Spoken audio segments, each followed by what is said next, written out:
Hello student, Kautilya learning में आपका स्वागत है।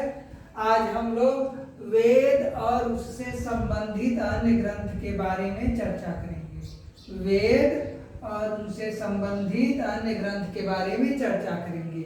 वेद, ब्राह्मण ग्रंथ, सूक्त, उपनिषद, अध्येता, आरण्यक और उपवेद और उसके प्रवर्तक। तो हम लोग आते हैं ऋग्वेद। ऋग्वेद का जो ब्राह्मण ग्रंथ है वह है कौशितकी और ऐतरेय। ऋग्वेद का ब्राह्मण ग्रंथ कौन है? कौशितकी और ऐतरेय। इसमें कुल कितने सूक्त हैं? 1028 सूक्त हैं। ऋग्वेद में 1028 सूक्त हैं। इसके जो उपनिषद हैं वह कौशितकी और ऐतरेय। ऋग्वेद के जो उपनिषद हैं वह है कौशितकी और ऐतरेय। इसका जो अध्येता है या पुरोहित,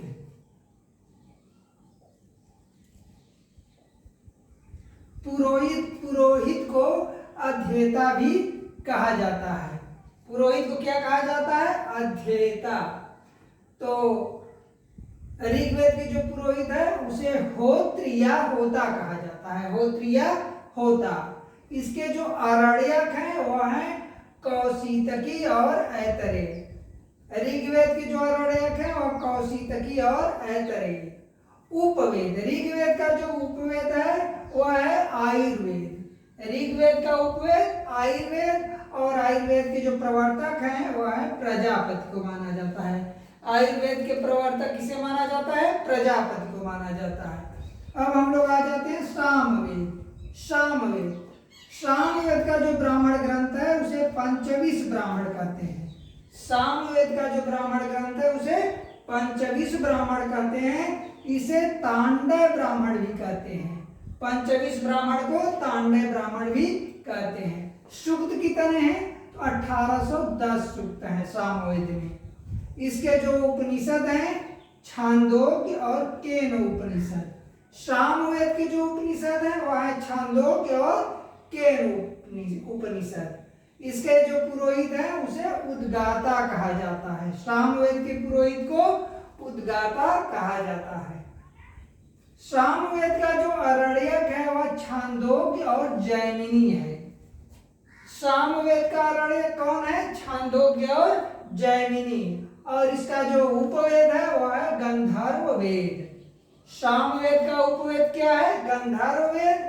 और इसके प्रवर्तक नारद को माना जाता है। नारद मुनि को माना जाता है गंधर्व वेद के प्रवर्तक। अब हम लोग यजुर्वेद पे आते हैं। यजुर्वेद का जो ब्राह्मण ग्रंथ है वह है शतपथ ब्राह्मण और तैत्तिरीय ब्राह्मण।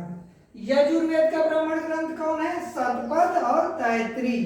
सूक्त, इसके सूक्तों के बारे में ज्ञात नहीं है, जानकारी नहीं है, उपलब्ध नहीं है।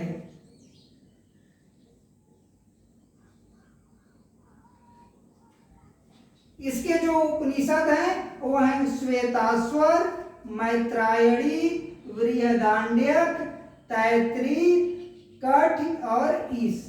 यानी इसके जो उपनिषद हैं यजुर्वेद के श्वेताश्वर, मैत्रायणी, बृहदारण्यक, तैत्तिरीय, कठी और ईश, कुल 6 यजुर्वेद के 6 उपनिषद हैं। अब इसका पुरोहित क्या है? अध्वर्यु। अथर्ववेद के यजुर्वेद के पुरोहित को क्या कहते हैं? अध्वर्यु। यजुर्वेद का जो आरण्यक है वह है शतपथ, बृहदारण्यक और तैत्तिरीय। यजुर्वेद का जो आरण्यक है वो क्या है? शतपथ, बृहदारण्यक और तैत्तिरीय। और इसका जो उपवेद है वह है धनुर्वेद। उपवेद कौन है? इसका धनुर्वेद। और धनुर्वेद के जो प्रवर्तक हैं, जो जनक हैं, वह है विश्वामित्र। ऋषि विश्वामित्र धनुर्वेद के प्रवर्तक माने जाते हैं। अब हम लोग आते हैं अथर्ववेद पर। अथर्ववेद का जो ब्राह्मण ग्रंथ है वो गोपथ ब्राह्मण। यानी अथर्ववेद का एक ही ब्राह्मण ग्रंथ है जिसका नाम है गोपद ब्राह्मण, और इसमें जो सूक्त है 6000। अथर्ववेद में 6000 सूक्त है। इसके जो उपनिषद हैं मुंडक, प्रश्न और मांडूक्य, 3 उपनिषद हैं इसके। अथर्ववेद के कितने उपनिषद हैं? 3, मुंडक, प्रश्न और मांडूक्य। और इसका जो पुरोहित है उसे ब्रह्मा कहते हैं, ब्रह्म। उसे क्या कहते हैं? ब्रह्म। अथर्ववेद के पुरोहित को क्या कहते हैं? ब्रह्म कहते हैं। इसका कोई भी आरण्यक भी ज्ञात नहीं है।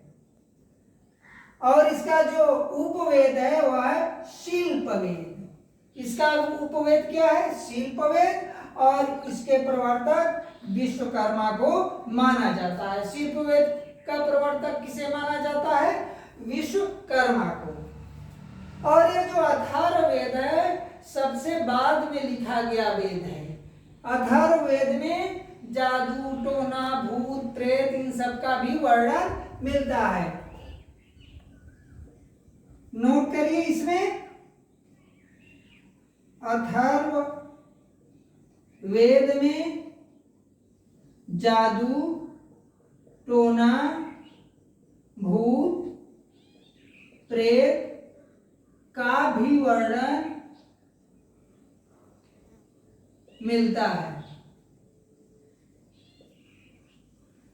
इसी के साथ आज का जो यह टॉपिक था समाप्त होता है। हम आपसे फिर अगले दिन एक नए टॉपिक के साथ फिर मिलेंगे।